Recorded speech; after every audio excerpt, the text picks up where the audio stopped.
Do you want to start a blog but don't know how? In this post, I'm going to teach you how to make an aesthetic blog that will stand out from the rest. There's quite a bit that goes into it, from the technical to the content itself. But I'm going to give you a quick overview of the process here. And why wouldn't you want to start an aesthetic blog with bloggers having emerged as full-fledged professionals with the status that they totally deserve too? The blogging industry evolves constantly, which means there will always be more and better opportunities coming, so stay tuned if this sounds like something up your alley. Blogging is a great way to share your thoughts and feelings with the world, but it can also be a lot of work. But creating an aesthetic blog can be a lot of fun. You get to choose the colors, fonts, and themes that represent you and your personality. In this guide, we will teach you how to make your blog look great and stand out from the rest. Let's get started. For those who are starting a blog, there are a few things you need to do in order to start a blog. The first is to come up with a topic, niche, that you're interested in and passionate about. The second is to find a web hosting company and purchase a domain name. The third step is to use a platform like WordPress or Blogger. You can also create your own website using HTML and CSS. After that, choose a theme for your blog. When everything is set up, all you have to do is write content, promote your blog, and build an audience. Choose a great niche. What is a niche? A niche blog is a blog that focuses on a specific topic of interest to an individual or group. Now, if you're thinking of making an aesthetics blog, you're part way there as you've got your general topic.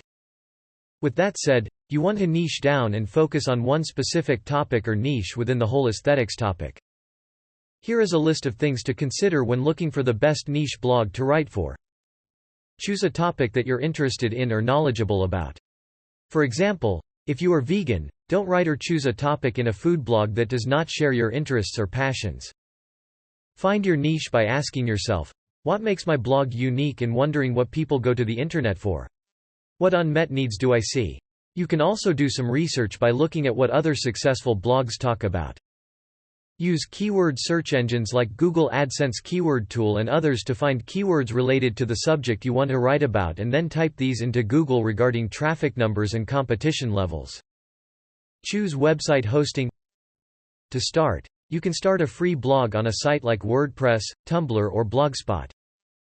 Personally, I like WordPress as it gives you a lot of flexibility over the design and style of your website while being extremely easy to edit and make changes to. Choose a good domain name. What is a domain name? Essentially, it's the address to your blog on the World Wide Web. In other words, it tells computers where to find your website. Here are a few tips on how to choose the right domain name for your site. The domain name should be short, easy to spell and pronounce. Make the domain memorable and easy for people to remember in the future. It's best if it contains keywords or words related to your niche topic.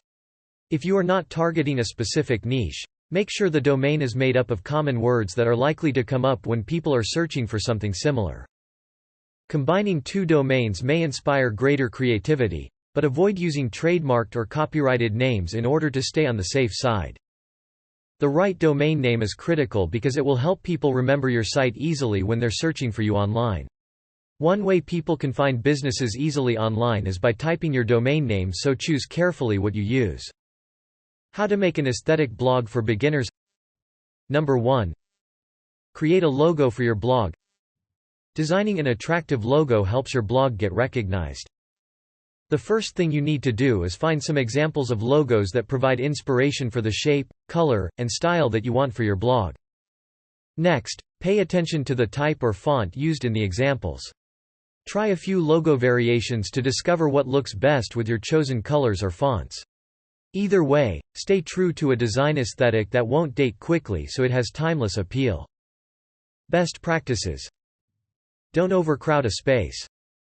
Choose one meaningful symbol or visually pleasing item from each category. Use icons sparingly. Keep font selection to 2 styles at most if possible. There are limitless possibilities, so don't be afraid to experiment with striking shapes, gradients, graphics, and letter forms from around the world. Or you can even create your own words as textures or patterns. Number 2. Choose a theme or template. There are a few key things to keep in mind when choosing a theme or template for your website. Make sure that the theme or template will work with the design of your site, making it look appealing to readers. Make sure the template is responsive so that it looks good on all devices. Make sure the template is easy to use and customize. Make sure the template is well coded and error-free. Make sure the template is updated with the latest web trends and technologies. Make sure the template is affordable and has good customer support. Number 3. Use the suitable typeface and color. When selecting your typeface, always keep in mind that it should be legible and identifiable on all screen sizes. You can't afford to have misspellings or unidentifiable text when trying for a professional-looking website. Colors have a huge significance on the image of your brand. As many new bloggers make this mistake, it is important to be very careful when picking colors for different sections or elements. If you don't pay attention to this, you may end up creating an unbalanced and ineffective design aesthetic with no cohesive feeling. Try to think about how people will feel as they look at your design. The colors you choose for your websites can make or break it. You must be careful when choosing a color palette because they're not just random swatches of color.